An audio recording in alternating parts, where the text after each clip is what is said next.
Now, y'all know it was only a matter of time before Adam 22 found a whole new storyline after his new Crips 4 Extra and them kind of departed, and his unfortunate events and King Pill and them and all his new Bloods couldn't do nothing.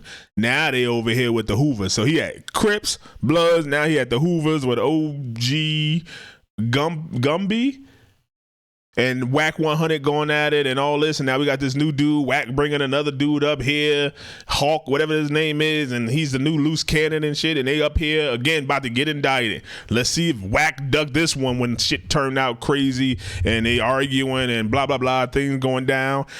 Wack going back up again. Let's see this playthrough. Your public defender, your lawyer, they're always gonna come and ask you what happened, right? And their best defense is to try to get you out of jail, right? So they have to come up with a scheme. If they know, all right, this is my client. He just told me straight up he did it, but I'm hired by him. There's people paying me. He gonna lie for me, right? So I'm the money is good. Well, what me and my client talk about is confidential. So we gonna run a scheme together. Everybody does it. So what would be the real story though? That he was touching them. That he was f***ing them. You feel me? Period. He could say, and I'm gonna be real. Man, he was touching me. Is he wrong? Is he wrong? Now we go find the paperwork and it say that they're gonna fire his ass up. Yeah, let's find. But I'm gonna be real. I believe. Let's find it. Let's find out how. On the hunt. Let's find out how. I believe. Let's find out how he got that manslaughter unless he told the police that devil stabbed him. Because that's the only other way that you can get a manslaughter. Would you just let my boy have his body? Hell yeah. Wait, you would? Yo, look at the look on Wack's face. That's why you know he did the same thing to Loose Cannon when Loose Cannon was sitting there talking about Big U, and he was like, "Oh, yeah, nephew." He knew he was giving up information. Now look again. Look at Wack. Look at Wack. You gotta take these screenshots. He just like, I got him again. I got another Loose Cannon. How could you as a man? I don't even know this dude's name, but how could you as a man, seeing what Wack did with Loose Cannon and all of them and everything and Brick Baby, and now you up here on the mic thinking you about to make some money? He probably paying them a couple $100 to come up here and snitch and just talk. They from different gangs and set. The only thing these dudes got in common is that after somebody come up to No Jumper, they want to come up and say, nah, that dude Brian Lawyer, y'all supposed to be gangsters. This is sick. Just look at Wack face. Just look at it. Look. He told the police that devil stabbed him. Because that's the only... Look at that eye. Look at it. You don't feel that? This motherfucker, he's a gangster. You ain't got like no spidey senses. You don't feel the play? I don't even know what this is going to happen in this. I ain't see this clip, but you can't feel the play. It's just there. Look at the eyes. The other way that you can get a manslaughter. Would you call let my boy have his body? Hell yeah. Wait, you would call let him claim one. Nigga, I been shot by niggas and I ain't never Would you call that snitching if he said, listen, if he told the police to beat his case, the devil stabbed me, he's dead now. He didn't tell him when he stabbed him. He told him after he killed him. Is that telling? Bro, that's telling. You can't snitch on a dead op that tried to rape people do it. A lot of people say Oh, I mean, that's like self-defense. So they saying if this dude, the devil dude, did something to Gumby and then Gumby, X'd him out, and then when he went to the police, he said, he did this to me and I did this, like a self-defense thing? Come on, you got to be able to do that. Even if you're a gangbanger and another gangbanger run up to you and you in like a state like Texas or something or Florida where you can stand your ground, I'm like, yo, he ran up on me. You ain't supposed to be able to say nothing. You gonna tell the police, you figure it out. So what happened? You figure it out. Nah, he ran up on me. I defended myself. I ain't got nothing to say. Right? A lot of people say you can't. Hey, bro, look, I know. Me personally, I know out there in Chicago. The streets are admitting you can't tell your own rapist. The streets is different everywhere. Like in Chicago, like Chicago and Gary, Indiana, like in the Midwest. Maybe spitting in booty holes. Yeah, out there is different. Like I know my cousins is from the Midwest. Like all my people from out there. You feel me? Like Indy and all that, Chicago and all that. But I just was out there. You feel me? With my people, but their thing is this: like, if somebody dies, it's like you blame it on the dead. I had a lot of LA people tell me that. A lot of people. If I was in a gang and we running together, we committing murders, If I die, put this shit on me. What are you talking about? Put it on me. Put everything on me. If I was out of the country, put the shit on me. Are you kidding me? You my homeboys. We out committing murders, robberies. Put it on me, Loke. If I on a dead homies, if I could help you from the beyond the grave, the homies get out of a jam, nigga. What? Come on. They told me that they feel like that's normal too. I don't know how factual this is, but I think. Tank. I think you up here on the podcast assaulting somebody's legacy, they street cred, and you talking about you think? Look, you live on No Jumper. I told him that you texted me the other day. I grew up with this man from a kid. I know him. He was in jail with Gumby, and he told me he was there when it happened. He was there when it happened. He said, dude scratched Gumby. Right? I guess some days, a week later, somebody blew a dart at the sergeant or lieutenant. Go ahead, Tank. You take it from here. Gumby, nothing homosexual happened with Gumby, bro. Bro, let him take. Let him take. Listen, something happened that didn't have nothing to do with Gumby. Knives was thrown, and a knife landed by another nigga that was from Hoover. That you know what I'm saying, it was supposed to be a factor. T-Bird. You know what I'm saying? And he went to the hole for Gumby's knife. And he sent a kite back to the yard and said that Gumby should be DP. Instead of Gumby being DP in a much lesser way, they scratched Gumby. They scratched Gumby. Gumby came back and bust on this nigga and killed this nigga. But Gumby didn't mean to kill that nigga. You know what I'm saying? On some real shit. You know, that's just... So here go the question. What does that mean, scratch? Like that's like a one-on-one fight. What the hell does this? What does a scratch mean? I don't know the gang lingo. What is a scratch? When they say he come back and he scratched them instead of DPing. Question to you, Tank. He's telling me that there's some program in there called Priya, right? Now my thing is Priya didn't happen to 10, 15, 20 years. But he should have. How did he get from a first-degree murder to a manslaughter? He had to tell him something happened. The manslaughter happened because he got stabbed first. So Gumby told. No, he did. No, he didn't tell. Everybody seen it. It was broad daylight on the yard in front of the police. Hold on. But see, that's what I'm saying, bro. Nigga got to get some paperwork on this because look, if a nigga listen, hey, I'm a real nigga, Tank, right? I don't even fuck with the nigga, but I'm gonna tell a nigga the truth. Hold on, wait. What'd you say, Tank? Who is that that's talking? That's Hawk. That's Hawk from Hoover. From Hoover. Hawk from what Hawk? I was up there with Big Hawk, like from he did 26. Yeah, that's the G. He said, "I'm up there with Big Hawk." Who this nigga? You took the big homie name. I'm up there. I was up there with Big Hawk. Stop talking to me. Homie, I'm his little homie. The Lord. He said, he pulled his card. Hawk from Hoover's. I was up there with Big Hawk. Who you talking to? He about to send the kite up to us. Yo, tell your little homie, shut up. Stop talking on street business.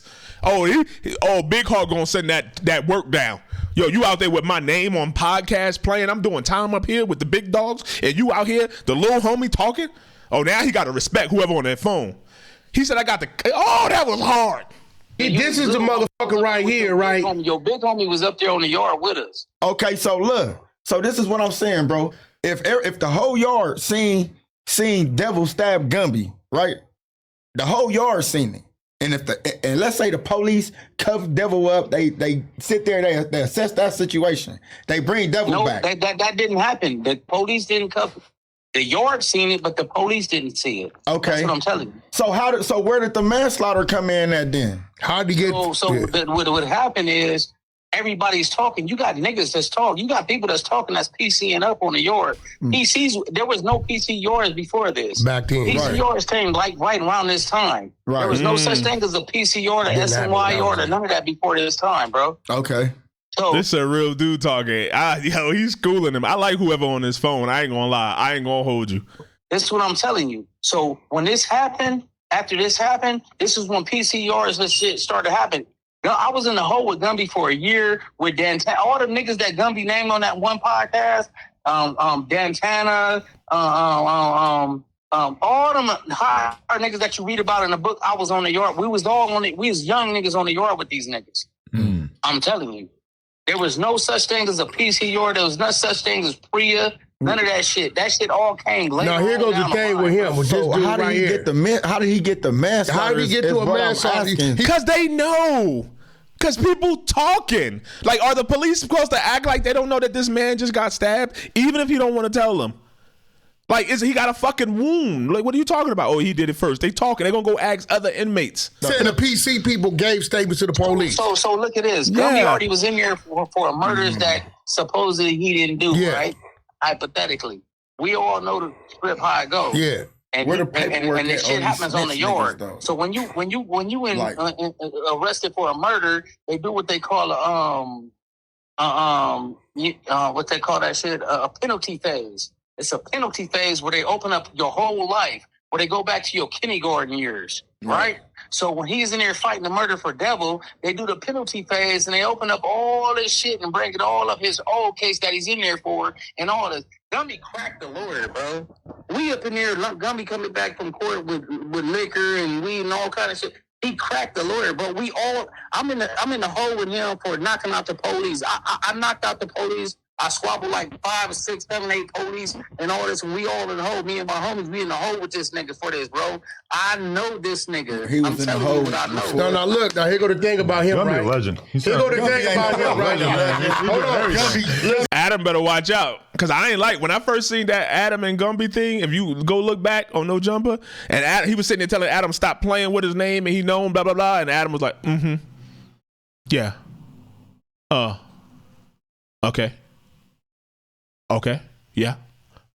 Adam, you better stop playing with the. Okay. Yeah. Like, it was like, I felt it was like disrespect, silent disrespect there. But that's just, I don't know. Y'all go look at that.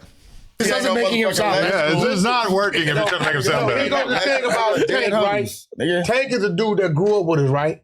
All of us. But he's the one oddball turned Crip. Okay. And he turned Crip knowing damn well the crew to worry about. He would laugh. He'd be like, I don't care what y'all did. When they come over here, they ain't gonna do nothing to me. Because he was like our brother. Even though he turned Crip, we couldn't see him like that, right? And he would whoop niggas' ass. Nobody want to get out. So Tank grew up with Wack and them, but he turned Crip, and he was so close to them that he like, yo, if they come over and do something to y'all, they ain't gonna do nothing to me. And now Wack called him and brought this dude up to try to talk stuff about Gumby, but now it's backfiring because this dude telling the truth. And it seemed like Wack know better than to talk to this Tank dude. Like, I don't know. I seen Wack talk to a lot of people, but he handling this a little bit different. He let this dude speak. I don't feel like Wack gonna turn him like, yeah, you be quiet, get off my line. Like, it don't feel like that. Like, Wack I think he might got respect for this dude. He would whoop niggas' asses and shit. But the crew, the squad, the baby gangsters that people worried about, he like, nigga, all them my niggas, they ain't finna never do that. And he right. So exactly. So when he tell me, Wack, this didn't happen, this how this happened, I was there. Because I saw him the day before he went to jail, and he is a victim of the 3-strike law. Nigga did 26 years for a pistol. Damn. Exactly. On the strike. We went to the party, nigga. We go to the party, and the next day he gone, right? So I don't run plays. What's real is real. What's bullshit is bullshit. What's bullshit is I didn't definitely sign no damn Young Magnificent that has something to do with Big U. Baby Crazy Yo from Harlem 30s brought man, that nigga be lying, bro. All right, Take, appreciate it. On the set, that nigga be lying. So he bringing it. Yo, it's like, so you got Brick Baby, who's a rolling 60, and then you got Loose Cannon, who's supposed to be a rolling 60, and Big U, who's a rolling 60, and they all, and 600, Lovejoy, Christopher Lovejoy, who all running the same gang, and they talking about each other. Then you got like the Crips, 4 Extra, X-Rated, whatever. They all talking about each other. Now you got Hoover's OG Gumby, and now you got this dude, a Hoover. Like, he brings the gang members from the same sets and get them to talking about each other, which is like crazy to me that they let it happen. You think the OGs would call a meeting like, yo, stop this. We ain't letting this happen. We have watched this play out already over and over again. It ain't gonna do that with the Hoovers, because then what's gonna happen? T-Rail and them gonna say something, then boom, now you got the whole thing. Like, Adam is working his way. Like, is he gonna go to the MS-13 next? Fine, bro, so period. It looked at me like no homosexual activity happened. Team Gumby. Woo, woo, Yeah, woo, woo, woo, woo. It could be funky on your end. Shit. We ain't taking out away. Dead homies. Nigga, that nigga got allegations on him, bro. Period. This shit. He did. Look, but Wack still got this cheerleader right here. Look, he put the hand out like, hey, you gonna say nothing? Like, cause this dude came up there, he gonna say I apologize? Like, why are you here, bro? Lil Hawk? Yo, we're Big Hawk. Big Hawk gonna crash out on him. Not anymore. Man, that's one person that's look. Now he was there with him. Hold on. Incredible. He could have been in the prison with him, right? And Gumby that nigga could have went to the hole way before Gumby did what he did. You feel me? You can't. I'm sorry I keep stopping it. He making me mad. This is snitching allegations. You cannot keep talking about what if, coulda, shoulda, woulda. They paperwork parties. Talking about motherfuckers that served 20-something years in there with him. If they telling you something, what is the woulda, coulda, shoulda? Because I guarantee you, I don't know the rules. I ain't been in prison. But if he was in there and he was calling him a snitch without proof, they would be on him, right? They would be on him. Like, who are you talking to? The dudes that was there, is always a woulda, coulda, shoulda. Then anybody that, then nobody's safe. Oh, all his paperwork don't say nothing. Yeah, but it could have been that he was sleeping with the officer and they didn't put it in it. Like, period. Nigga, so if you wasn't there to witness he was on the yard. He said after Gumby did what he did, him and his homies. So how you gonna say that these snitch niggas told? Wow, my whole thing is this, bro. See, remember I told you when I was in prison on the dead. Wasn't no SNY PC niggas is telling on the dead. Do nothing gay though. That's the main. That's the biggest takeaway. All right, but it's people that's alive and living that's saying that he did though. In the pen from your my mama, the homegirl saying that. Yeah, but they wasn't in the pen though. You heard what the homie told you. Yo, is that a wink from? Did Wack just wink? Am I tripping? Oh, this motherfucker just gave him a wink. My mama, the homegirl saying that. Yeah, but they wasn't in the Wait, right here. Look at the camera. You heard what the homie told you. What he was doing. But magnificent. Oh, maybe it wasn't a wink. It just looked. What he was doing. Alshon Mark, we're gonna put on dead homies, nigga. Alshon said that nigga was touching that young. Hold on. He said Young Magnificent said Gumby was off a bunch of shrooms. He went to sleep. That's what Alshon said. With him way on the phone. Gumby called in. He said dude woke up, he was asleep on his couch. He said Gumby was squatted on the side of him, blowing in his ear and putting his finger in his ear. Touching him and shit, rubbing his neck and all that. This what Alshon said. That's some little kid shit. These motherfuckers 40 years old. Even if he was like that, he going, what that supposed to mean? What does that even mean? Like he was getting turned on because he was blowing in his ear? Young Magnificent has never said these things. Yeah. I'm like, so Young Magnificent. Nigga, look, I got sources. Have you called Young Magnificent? I ain't talked to him. You need to call him. But I could call the homie. But listen, my thing with Gumby is I seen you one time, Gumby. I looked out for you. I got you in the club in San Bernardino. That was like 10, 11, 12 years ago. You was asking me about doing some Netflix. I told you I ain't had time to talk about that. Got you in, gave you a bottle, looked out. I met Young Magnificent through Baby Crazy old Pet Bull from Harlem 30s. I had nothing to do with you. I signed that was in 2022-ish. I signed Blueface in 2018. So for you to say I signed Young Magnificent because I got into it with Big U, nigga, I'm from Paru. And me and Big U shit has always been whacking Big U. What y'all thinking, Cave Dwellers? That's some crazy shit. The dude said he ain't do it. Now he got a whole gang war. He got a whole gang war brewing because this dude, Lil Hawk, want to say something. And obviously, we just seen the ending. He say something about T-Rail too. I'm gonna go over that too, so we can post that and clip it. What y'all thinking? As Adam found his new storyline, because if these dudes is real, if OG Gumby as real as I think he is, this gonna get heated real quick. It ain't gonna take no year like Big U and them and Brick Baby. This gonna pop off in the next 2 months. Now OG gonna come back and say some stuff. I hope Adam paying these dudes good because the feds is watching. If you went to jail for murders and you got out and you got off on them, OG ain't supposed to be talking about nothing. He supposed to be living his life laid back, cooling, booling, kicking it, whatever, on Hoover. Let me know what y'all think, though. This shit crazy. Adam found them quick. It's like they watch what happened. It's like you see people, we're watching the building burn live, and people get killed, but there's more people still running in the building. Flacco better get out of there. You better get out of there, Flacco. It's only a matter of time for one of them pop Flacco, or he get it's an innocent bystander happen. I don't know. Somebody get shot up here, they're gonna take Adam to jail or sue him civilly for all he got. And he gonna have his building debt for the $5 million for this building and some other shit. This is crazy. Let me know what y'all think, Cave Dwellers. Like, share, subscribe. Wack homie Tank called in like, yeah, this what happened. What do we even say? Like, this is crazy. A whole nother gang set is up here. The Hells Angels would never. The Mongols would never, probably. Maybe, I don't know. Maybe it's another biker channel, Instagram podcast that the biker gangs go to. The 1%ers. Maybe that don't show up on my algorithm. I don't know. But let me know what y'all think, Cave Dwellers. This is crazy.